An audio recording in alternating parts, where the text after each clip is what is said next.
Alright, hi everyone, this is Graham from LSATPrep180.com, and I'm going to be explaining the first game from the June 2007 LSAT. Now, if you haven't looked at this test, you should pause this video and Google June 2007 LSAT and have a look at the game first, and then come back. Alright, so this is an ordering game, and it's fairly straightforward. They're telling us that we have 5 digits, 0, 1, 2, 3, and 4, and they're each used exactly once. So I can draw 5 slots to represent that. They're going to go one at a time, not be repeated.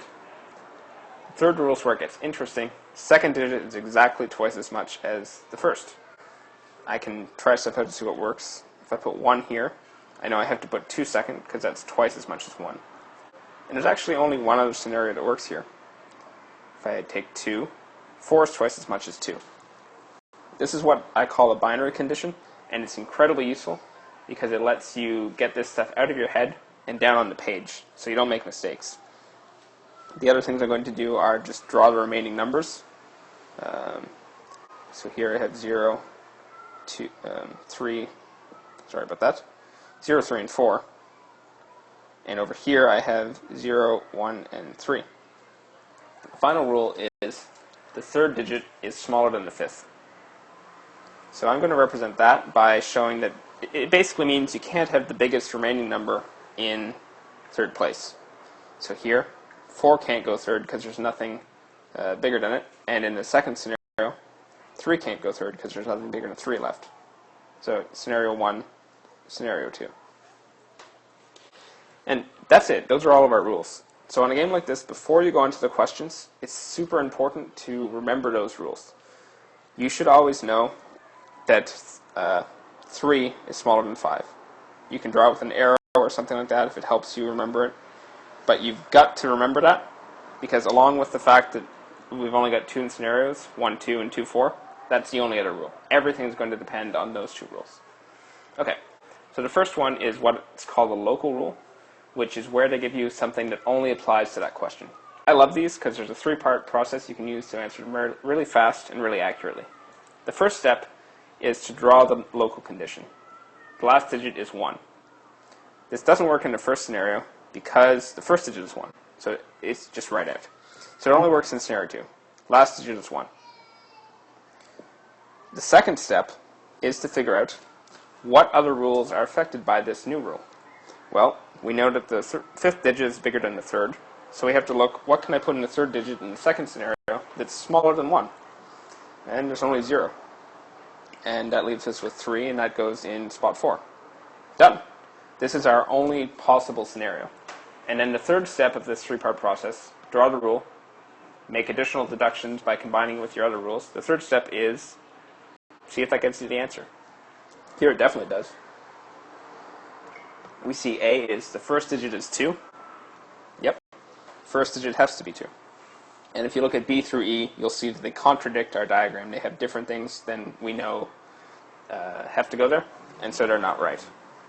90% of the time, this 3-step process will get you the answer quickly and correctly. So number 2 is a must-be-true question. On this, we're trying to prove the wrong answer choice is false. If you can show that something doesn't always have to be true, then it's not the right answer, and you can move on. So digit 1 is somewhere before digit 2. The second scenario just proves that, because we start with 2, 4, and 1 comes somewhere after. For B, digit 1 somewhere before digit 3.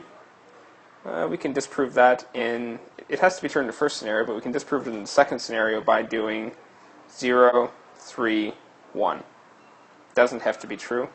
Not the right answer. Next one is 2 is at some time before the digit 3. You can see this actually has to be true, because 2 is either in spot 2 or in spot 1. And 3 is going to have to come somewhere after. So that's the answer. I would, if you were actually writing the test, you should check D and E just to make sure that they don't have to be true, because that allows you to make sure you're not making a mistake, but here we're going to skip past that. So 3, another local rule. The rule is if the third digit is not 0. So first step, draw it in. This is not 0. Second step, think about what rules combine with that. Well, we know 3 has to be smaller than 5, and 3 can no longer be 0. So we've only got 2 digits remaining in both scenarios. It's 3 and 4 in the first one, So we have to put the smaller digit in 3 so that it's smaller than the one in number 5. Likewise, we have to do the same in 2. 1 is smaller than 3, so 1 has to go in spot 3, and 3 has to go in spot 5. That leaves us with 0, which in both scenarios must be in the 4th space. And the third step is check if one of these things is the answer, if one of your deductions is the right answer. Well, we see that 4 always has to be 4th, and it turns out that's answer choice C. That's it. We've answered this question correctly.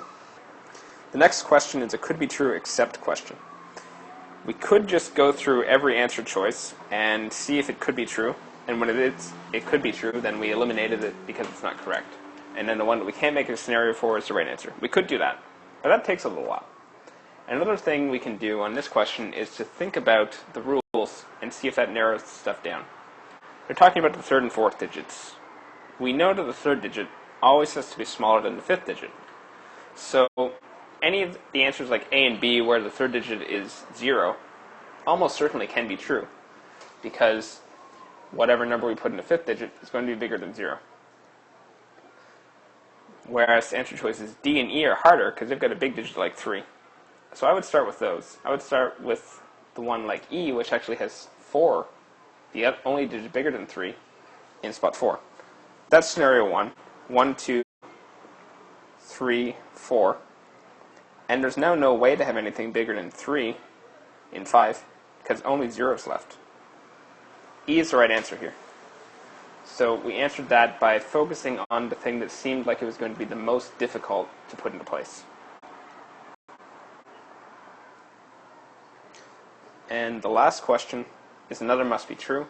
So we're trying to prove these wrong answer choices false. There's exactly one digit between 0 and 1. So if we try and put 1 and 0 far away, we can disprove this. I could put 1, 2, 3, 0, 4. Now we've got 2 and 3 in between 1 and 0. That's 2 digits, so it doesn't always have to be true that they're only 1 apart. B, 1 digit between 2 and 1. We can see in the first scenario that they're actually right beside each other. So it does not have to be true that there's 1 digit separating them.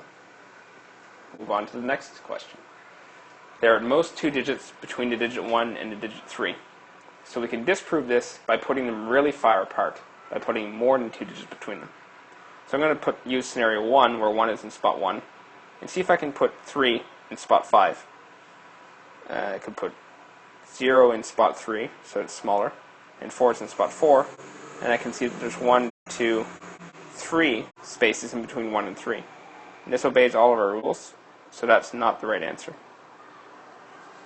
At most 2 digits between the digit 2 and the digit 3. Again, I'll try the same principle, put them as far apart as I can. I'll use one where 2 is in the first position.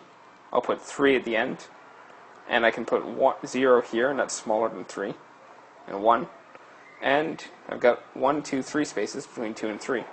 So that's also not the right answer. We're left with E, and by process of elimination, if we did all that right, E will be right, but I really don't like to use process of elimination. I want to actually prove that this is right. So this tells us there are at most 2 digits between the digit 4 and 2. Now we can see scenario 2 doesn't help us disprove that because 4 and 2 are right beside each other. So it's going to have to be the first scenario. And we're going to try and put them as far apart as we can to get more than 2 digits. So if I put 4 at the end, you can see I've got a problem. Because 2 is here in spot 2, and 4 is in spot 5. I've only got 2 spaces in between them. So this actually does have to be true. There are at most 2 digits between 2 and 4. So our right answer is E. And that is that game. So once again, this has been Graham from lsatprep180.com. I hope you found that useful. If you think there's any way to make this better, let me know. Send me an email. And if you'd like more videos, you can check out my YouTube channel or the website. Thanks. Bye.